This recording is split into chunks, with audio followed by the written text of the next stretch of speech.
Good morning, everyone. My name is Nisa Widiastuti, and my last study number is 092. And the topic of my presentation today is what is literature? At first, this question might sound very simple. Most people would probably answer that literature is made up of novel, poems, or plays. However, when literary scholars try to define literature, they realize that the answer is much more complicated. In today's presentation, I will explain what literature is, its characteristic, its major, form, and why literature is still important in our modern life. In the end of this presentation, I hope I hope all of us will have a better understanding of what literature really means. So, let's begin. Before I explain the definition, I would like to ask you a simple question. Imagine you are reading different kind of text. For example, like a newspaper article text, a recipe text, a novel, a poem, a text message from your friend, and a movie script. Now, think about this question: are all of these texts is literature? Most people would probably answer no. But then another question appear like why not? What makes a novel literature but not a newspaper? And what makes a poem literature but not an advertisement? This question has been discussed by literary scholars for many years. In, Interestingly, there is no single answer that everyone agrees on. This is exactly why understanding literature is both interesting and challenging. Today, we will explore several ideas proposed by literary scholars to better understand this question. And let's begin with the definition. The word literature comes from the Latin word that is litera, which mean letter. In the past, literature simply referred to written works. However, today the meaning is much broader. According to M.H. Abrams, literature refers to written works that have artistic and intellectual value. In the other words, literature is not simply reading that gives information. Instead, literature uses language creatively to express ideas, emotion, imagination, and human experience. For example, if we read a science textbook, the purpose is to explain fact. But if we read a novel, the purpose is usually much deeper. A novel may make us feel happy, sad, surprised, or even question our own belief. This emotion and artistic quality is one of the reasons why literature is different from ordinary writing. However, this definition is still not complete. Another scholar, Terry Eggleton, argues that defining literature is much more difficult than we think. According to Terry Eggleton, there is no single definition of literature that everyone can accept. This idea may sound surprising. After all, if literature is such an important part of study, shouldn't there be one clear definition? Eggleton explained that whether something is considered literature often depends on society, culture, history, and the value of a particular period. In the other words, literature is not only about the text itself. It is also about how people choose to read and value the text. Let me give you an example. Shakespeare plays are considered some of the greatest literary works in history. Students all over the world studied them in the school and university. However, during Shakespeare's lifetime, many people watched his plays simply because they wanted entertainment. His plays were popular performances, not necessarily viewed as a great literature. Over time, people's opinion changed. This example shows that definition of literature is not fixed. That is one Eggleton's most important argument. arguments.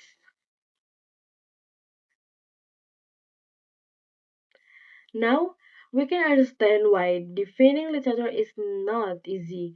There are several reasons. First, different cultures have a different ideas about literature. A work that considered literature in one country might not receive the same recognition in another country. Second, the definition changed throughout history. Some work that were once ignored later become literary classic. On the other hand, some people works might lose their importance over time. Their literature is closely connected to readers. Different readers can interpret the same story in different ways. For example, when two people read the same novel, one reader may focus on the love story, while another reader may notice the political message. Neither interpretation is necessarily wrong. This is one of the unique qualities of the literature. Unlike mathematics, literature often allows multiple interpretation. This is why studying literature is not only about finding one correct answer, it is also about understanding different perspectives. Personally, I think this is one of the most interesting aspects of literature.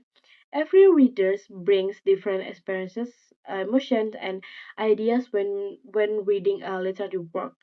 As a result, one story create can create many different meanings. So far, we have discussed the definition literature and why scholars still debate its meaning. Now that we have better understanding of what literature, and the next question is becomes what characteristic make literature different from the other kind of reading? Let's look at its main characteristic. Although scholars may have different opinion about the exact definition of literature, most of them agree that literature shares several important characteristics. The first characteristic is imagination.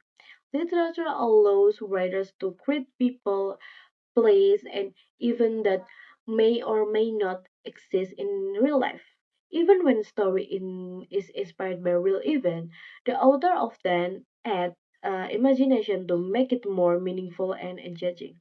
For example, when we read Harry Potter, we know that Hogwarts is not real school. However, the emotion, friendship, fears, and personal growth experienced by the character feels very real. This shows how imagination can help readers connect with a story on a deeper level.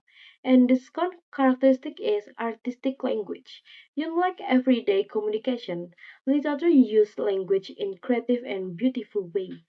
Reader carefully choose words, sentence structure, and literary device such as metaphor, imagery, and symbolism to create a stronger emotional effect. For example, instead of writing the sun went down, a poet might write the golden sun slowly disappeared behind the quiet mountains. Both sentences describe the same event, but the second one creates much clearer picture in the reader's mind. And the third characteristic is emotional expression.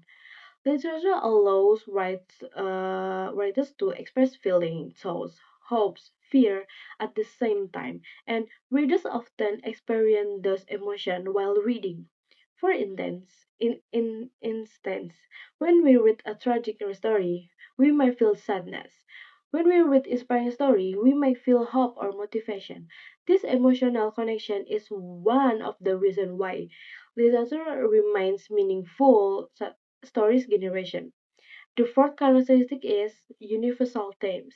Many literary works discuss that people from different countries and cultures can understand. Common themes include love, friendship, family, freedom, justice, courage, sacrifice, and identity. Even though the setting or culture may be different, these themes are part of the human experience, which makes literature relevant to many readers around the world.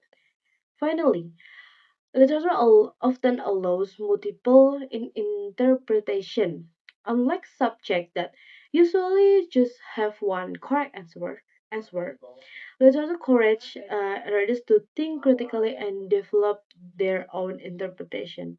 For example, George Orwell, Animal Farm can be read a simple story about animal living on farm. However, it can also be understood as political criticism of dictatorship and the abuse of power. This flexibility makes literature an interesting subject because different readers might discover different meaning in the same text. So, this characteristic, imagination, artistic language, emotional expression, universal themes, and multiple interpretation are what makes literature unique and compared to ordinary reading. Now that we understand the characteristic of literature, the next question: what kind of literature works are included in literature? To answer is this question, let's discuss the major form of literature. Generally, generally, literature can be divided into three majors: poetry, drama, and prose. Let's begin with poetry. Poetry is probably the oldest form literature. It expresses ideas and emotion through carefully chosen words. Poems often use rhythm, imagery, symbolism, and repetition, and figurative language to create beauty and deeper meaning. Unlike the prose, poems are usually shorter and every word is carefully selected. Because of this, readers often need to think carefully to understand the poet's message. And the second form is drama. Drama is literally written to be performed on stage. Instead of describing everything through narration, drama tells a story through dialogue and the action of the character. One of the most famous playwrights in this story is William Shakespeare. His plays, such as Romeo and Juliet and Hamlet, continue to be studied because they explore universal themes like love, ambition, revenge, and human conflict. And the third form is prose. Prose is a form of literature that most people read today. It uses natural sentence with the rhythm and structure found in poetry. Example of prose include novel, story, short story, biographies, and essay. Among these, novel and short story are the most common literary work because they allow writers to develop complex detailed setting, and meaningful conflict. Although these three forms has different and they all have a same purpose to communicate ideas, emotion, and human experience through language. Now, I would like to conclude my presentation. In conclusion, literature is much more than novel, poems, or play. It is a creative expression of human love, emotion, and experience. And we have learned that literature has unique characteristics, different form, and a close relationship with society. Although scholars have different definition of literature, they agree that literature help us better understand ourselves, other help us better understand ourselves, other people, and the world around us. And thank you very much for your attention. I hope you enjoy my presentation video. Have a good day. Dadah.